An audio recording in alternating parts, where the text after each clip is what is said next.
ये आदमी पेड़ काटते समय पत्नी से मदद मांग रहा था, पर अगले ही पल उसके चेहरे पर खून के छींटे पड़े क्योंकि गिरता हुआ पेड़ उसकी पत्नी पर जा गिरा। वह तुरंत आगे बढ़ा और पत्नी को उठाना चाहा, लेकिन उसका हाथ पेड़ के नीचे कसकर दब गया था। पत्नी को खून बहने से बचाने के लिए डेविड ने बिना सोचे समझे जमीन से कुल्हाड़ी उठाई और पत्नी के दबे हुए हाथ पर चला दी।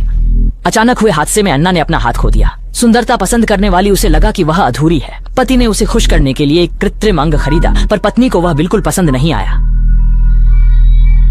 अपनी पत्नी को दिन रात रोते देख डेविड बहुत दुखी था, क्योंकि पेड़ काटते समय उसी ने उसे बुलाया था और अगर वह न होता तो पत्नी अपना हाथ न खोती। अपनी गलती सुधारने के लिए डेविड ने रात भर जागकर अपनी पत्नी के लिए एक यांत्रिक हाथ डिजाइन किया। कंप्यूटर में हाथ का मॉडल देखकर पत्नी तुरंत उत्साहित हो गई, लेकिन डेविड को यह उम्मीद नहीं थी कि उसकी लालची पत्नी उससे एक शुद्ध सोने का हाथ बनाने को कहेगी। यह सुनकर डेविड तुरंत स्तब्ध रह गया, क्योंकि वर्तमान पारिवारिक परिस्थितियों में वह इसे वहन नहीं कर सकता था।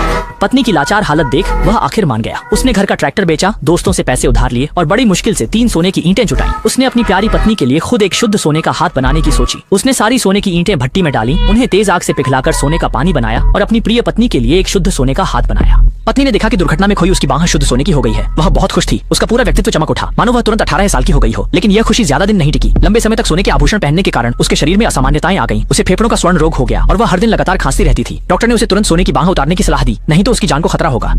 लेकिन अन्ना ने बिल्कुल नहीं सुनी, अपना हाथ नहीं हटवाया। पॉज। बिस्तर पर पड़ने के बाद भी उसने पति से कहा कि मरने पर सोने का हाथ उसके साथ दफनाया जाए। पॉज। कुछ दिनों बाद अन्ना अचानक होश में आई, आंखें खोली, मानो पति